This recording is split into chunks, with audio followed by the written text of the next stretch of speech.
Friends, welcome my channel. இன்றைக்கி நம்ம காலிஃப்ளவரை உருளைக்கிழங்கு வச்சு ஒரு பொரியல் பண்ணலாம், ஒரு வறுவல் கூட சொல்லலாம். எங்கள் அம்மா இப்படி தான் செய்வாங்க. ஒரு கடாயில் எண்ணெய் சேர்த்துக்கோங்க, கடுகு சீரகம் சோம்பு தாளிச்சுக்கோங்க, ஒரு அரை ஸ்பூன் சோம்பு, அரை ஸ்பூன் சீரகம் தாளிச்சுக்கோங்க, ஒரு பெரிய வெங்காயம் கருவேப்பிலை தாளிச்சுக்கோங்க, ஒரு ஸ்பூன் இஞ்சி பூண்டு பேஸ்ட் சேர்த்துக்கோங்க, ஒரு தக்காளி சேர்த்து நல்லா வதக்கிக்கோங்க.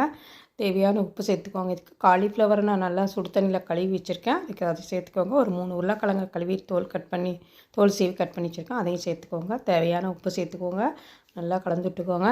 இதுக்கு மிளகாத்தூள் 1 ஸ்பூனு, மல்லித்தூள் 1 ஸ்பூனு, கறி மசாலா தூள் 1 ஸ்பூன் சேர்த்துக்கோங்க. நல்லா வதக்கிக்கோங்க.